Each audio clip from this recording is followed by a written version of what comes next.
Boy, Pat McAfee's really good on promos, isn't he? I'm Joe Retton with my review of WWE NXT, and let's jump right on into it, because that's what they did with this show. Ember Moon making her entrance, and Dakota Kai gets hers cut off because we have to see recaps of Halloween Havoc, which I didn't really enjoy outside of Rhea Ripley versus Raquel Gonzalez, and Pat McAfee forming his group, and a couple other things. You can check out my review/rant of that if you would like.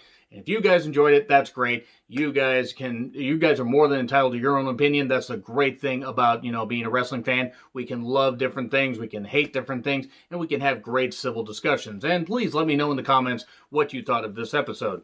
So, again, Ember Moon gets her entrance, and then Dakota Kai gets hers cut off. Raquel Gonzalez in the corner of Dakota Kai. Good match, good submission wrestling. Both these women are very talented. Great to see Ember Moon back after so many months on the shelf. I actually thought she was going to have to retire due to that injury. And in a post spot, Kai keeps targeting the arm. Very stiff dive by Ember as we go to break, just slamming Dakota Kai right into the barricade. And in a crossface by Ember, soon after an armbar by Kai. So really both ladies were doing a great job targeting the body parts.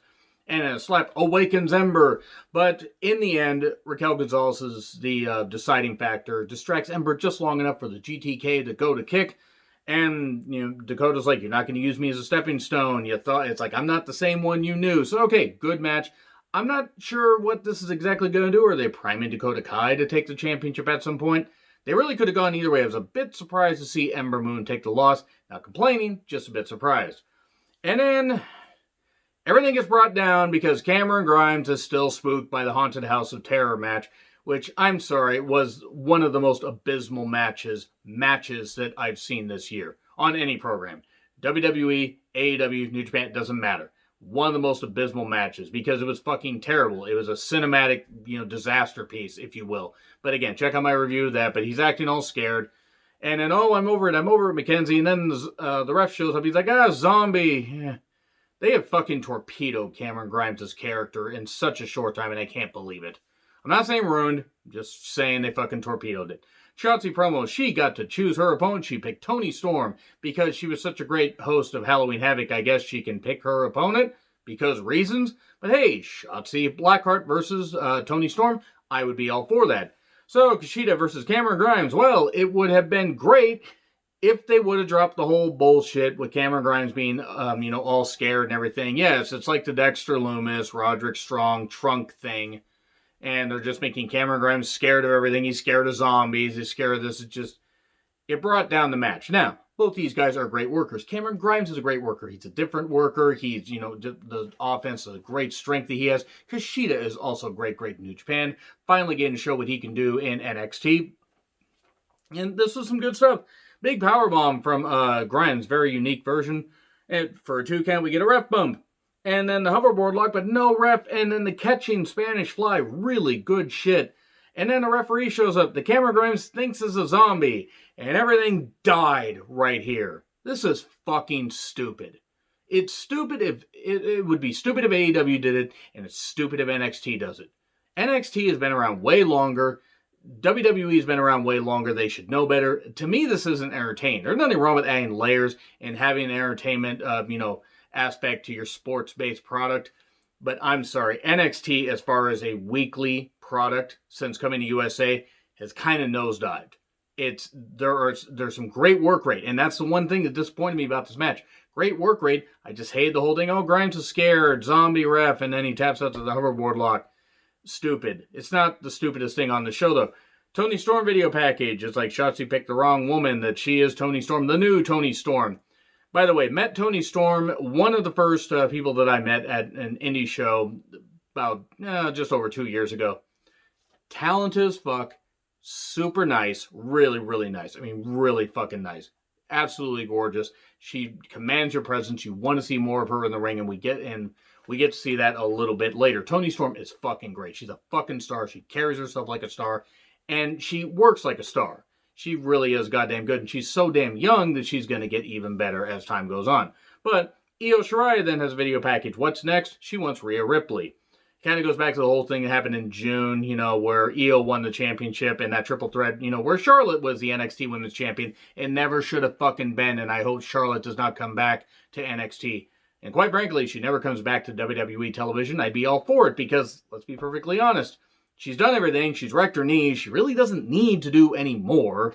But anyway, she's not afraid of nightmares. Then Drake and Dane versus Everrise. Cool. I hate it. I fucking hate it.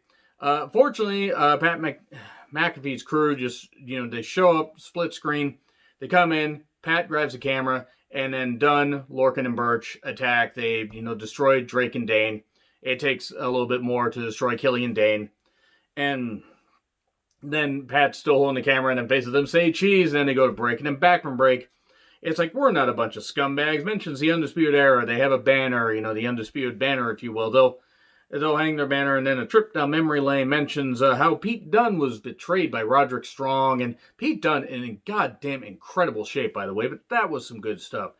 And Pat fucking sold this thing like crazy. I will eat crow, and admit that I was wrong about how Pat McAfee would come across to the audience.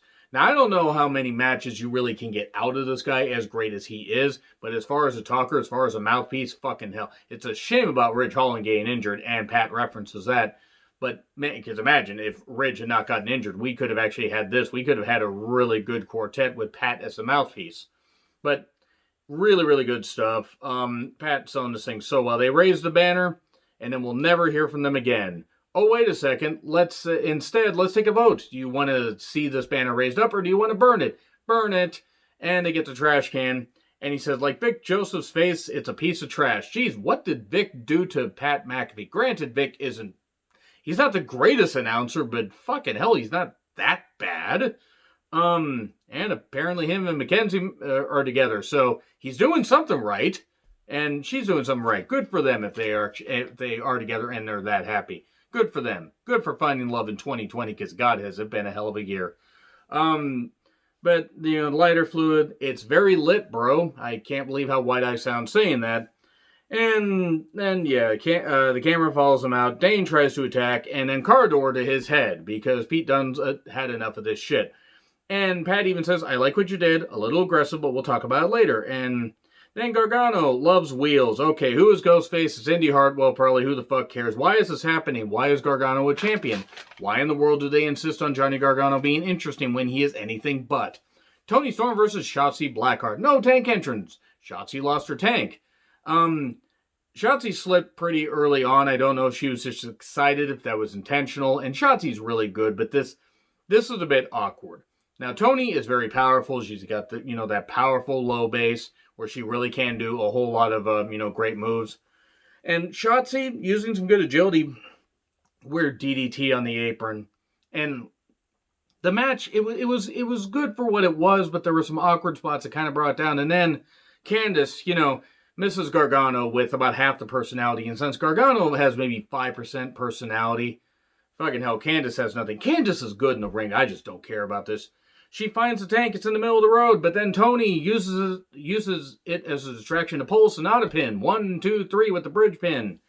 And then Candice has a vehicle, or a vehicle suddenly shows up. It's driven by Ghostface, as we find out when Ghostface is in the back. It's Indy Hartwell, by the way. And then runs over the tank. Oh no, not the tank. Oh no, not the tank. I don't care. I mean, nothing against Shotzi. I don't hate the tank. I just don't know why in the world I'm supposed to care about this feud. Yeah, Shotzi's going to be fired up. Obviously, it's not the same tank, or they're going to give her another one, or they just built a replica tank, or whatever. Nothing against Shotzi. I just don't give a shit about this feud. Cool, they ran over a tank. Oh no. Anyway, you took the NXT Women's Championship from me. We're even. Then Shotzi's upset. Tony's comforting her.